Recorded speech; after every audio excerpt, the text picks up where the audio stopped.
We all remember the 2008 financial crisis, the bank bailouts, the foreclosures, that feeling of global panic. But what if the next global recession wasn't sparked by a bank, but by a war? And what if it made 2008 look like a minor tremor? What if the fuse on an economic bomb has already been lit? This isn't just speculation. We're about to walk through a data-driven scenario that economists are modeling right now. We'll look at the alarming signs, from oil prices blasting past $120 a barrel to the collapse of the supply chains we all depend on, and we'll lay out a potential timeline for how this new and possibly worse recession could hit, based on analysis from the world's top financial institutions. This is the story of how one regional war could bring the entire global economy to its knees. To really get the scale of this potential crisis, it all starts with one single point on the map, the Strait of Hormuz. You can think of it as the jugular vein of the global economy. It's a narrow channel of water, only about 21 miles wide at its narrowest point, but an incredible 20% of the world's entire daily oil supply flows through it. That's around 20 million barrels of oil passing through this choke point every single day, mostly headed to energy-hungry markets in Asia. So let's play out a scenario, one based on real risk assessments from geopolitical analysts. Let's say the date is March 4th, 2026. Tensions in the Middle East have finally boiled over, and Iran makes a strategic decision. It's closing the Strait of Hormuz. Using naval mines, missile batteries, and drone swarms, the channel is effectively shut down. Instantly, vessel traffic, which is normally over 100 ships a day, drops by 95%. The world's oil tankers are suddenly at a dead stop. The International Energy Agency would likely be forced to call this the single largest supply disruption in the history of the global oil market. This wouldn't be a slow-moving financial crisis that builds for months. It would be a sudden physical cutoff of the world's most critical commodity. The world's economic heart wouldn't just get a clot, it would have a sudden, massive heart attack. The fallout from this hypothetical event would be immediate and global, and the very first shockwave would be the price of oil. In this scenario, the market's reaction would be instant and brutal. Before the conflict, let's say the global benchmark for oil, Brent crude, was trading at a stable price. With the Strait of Hormuz blockaded, the price wouldn't just go up, it would explode. Within weeks, Brent crude would surge past $120 per barrel. Financial analysts at places like Bloomberg Economics warn that just a 3-month interruption could send oil to $170 a barrel. The CEO of BlackRock has floated the dreaded number of $150 a barrel, a price he warns would have profound implications for the world economy. For you and me, that isn't just a number on a screen, it translates directly to pain at the pump. In the United States, average gasoline prices would scream past $4 a gallon. And diesel, the fuel that powers our trucks, trains, and farm equipment, would be even worse, maybe topping $5.50 a gallon. This isn't just an inconvenience. It's a direct tax on every single family and business. And that immediate price surge is just the start. A physical blockade means that nearly 10 million barrels per day of oil from Gulf countries like Saudi Arabia, the UAE, Kuwait, and Iraq would be stranded. Qatar, a huge exporter of liquefied natural gas, LNG, would have to declare force majeure, telling its customers around the world it simply can't deliver. Meanwhile, Europe, still shaky after cutting its dependence on Russian gas, would watch its own natural gas prices double to over 60 euros per megawatt hour, just as it's trying to refill its storage for the winter.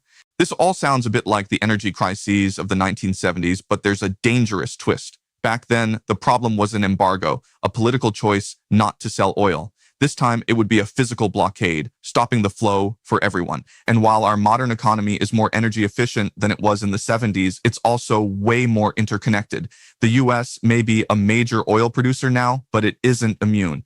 Oil is a global market. A shortage anywhere means a price hike everywhere. And that price hike is what sparks the fire of global inflation. The shockwaves from $120 or $150 oil don't stop at the gas pump. They ripple through every single corner of the economy, creating a vicious inflationary spiral. When energy costs go up, the cost to make and transport everything goes up with it. Economists at institutions like Pantheon Macroeconomics have run the numbers.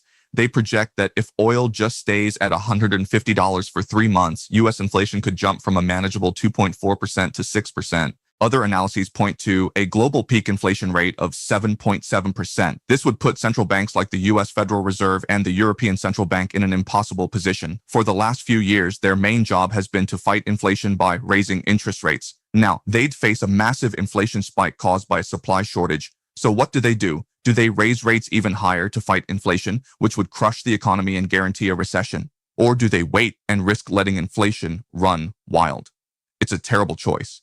This is the dreaded scenario of stagflation, where you have stagnant economic growth combined with high inflation.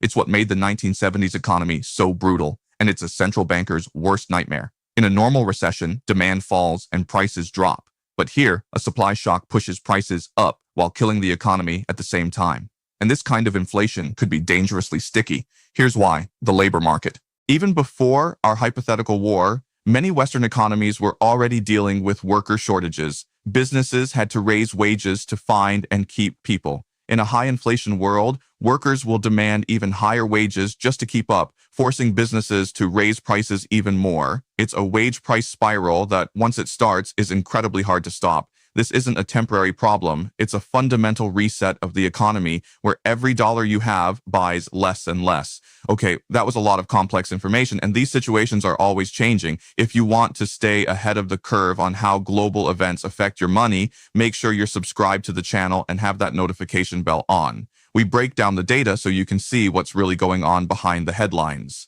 While oil would get all the headlines, closing the Strait of Hormuz in our scenario would trigger a much broader supply chain collapse. Those same tankers carry other materials that are essential to the modern world. Suddenly, the world would be short on sulfur, a key ingredient for fertilizer and for mining copper. Supplies of urea, another critical fertilizer, would also be hit hard. This would all happen right before the spring planting season in the Northern Hemisphere, leading to smaller harvests and, you guessed it, even higher food prices. Developing countries that depend on food imports could be pushed toward a humanitarian crisis. Even inside the wealthy Gulf states, which import up to 80% of their food, grocery store shelves would start to empty. The crisis would then spread to the tech industry. A major gas facility in Qatar, Ras Laffan, is a huge source of the world's helium. Helium isn't just for party balloons. It's an irreplaceable element used to make semiconductors, the chips that power everything from our phones to AI data centers. A long-term shortage could bring high-tech manufacturing to a standstill. And then there's aluminum. The Gulf produces about 9% of the world's supply. In our hypothetical war, the price would spike as production gets shut down. That makes everything from cars to soda cans to airplanes more expensive. This is a multi-front war on the global supply chain. It's not just that things get more expensive, it's that they become unavailable. A South Korean chemical company might be one of the first to declare it can't get the raw materials it needs. European heavy industries like chemical and steel plants still hurting from the 2022 energy shock might be forced to shut down completely. Analysts at one major bank warned a blockade lasting just a few months could be like the COVID pandemic and the Ukraine war shocks combined. This isn't just a recession, it's a threat to the very structure of how we make things. When you hear global recession, your mind probably goes right to 2008.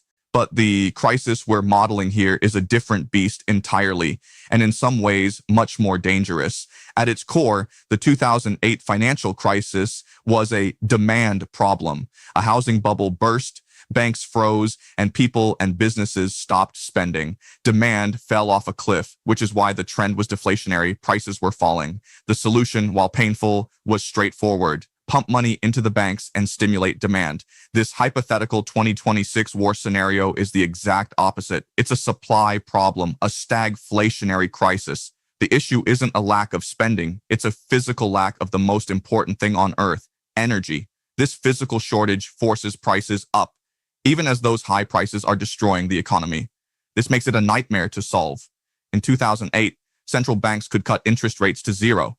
In our 2026 scenario, they'd be trapped, unable to cut rates because inflation would be out of control. And governments, already carrying huge debts from the pandemic, would have little room to help people. There's no simple bailout for a physical shortage of oil, fertilizer, and helium. Think of it this way: 2008 was like the economy's financial software crashing. Our hypothetical 2026 crisis is like someone yanking the main power cord out of the wall. The speed is also different. The 2008 crisis was a slow-motion wreck. This oil shock would be instantaneous, a sudden blow that gives no one time to adjust. It combines the worst of the 1970s inflation with the financial fragility of our modern world, creating a hybrid crisis more severe than anything we've seen in decades. So how fast could this disaster unfold? According to economic models, the path to recession would be terrifyingly swift. Almost immediately in the second quarter of 2026, we'd be living in a world of persistent 120 plus oil, US gas prices over $4, and runaway inflation. By the middle of the year, if the blockade was still in place, the real damage would start. The OECD has suggested a global recession could officially kick in around then. Other analysts project that if oil hit $140 for just 2 months, it would be enough to trigger major layoffs in the US, Europe, and the UK would likely fall into recession even faster. Looking further out into 2027 and beyond, the picture is still bleak. Even if the conflict ended, the damage would be done. We could see a period of stunted growth followed by a new wave of that sticky inflation as broken supply chains and labor shortages continue to bite.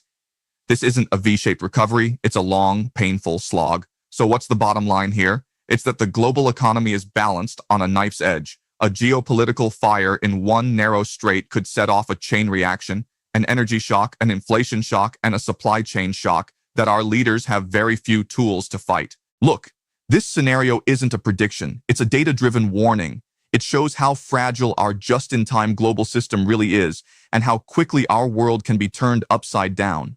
Understanding these connections between geopolitics, energy, and economics isn't optional anymore. It's essential for navigating the turbulent years ahead, and staying informed is the most critical first step.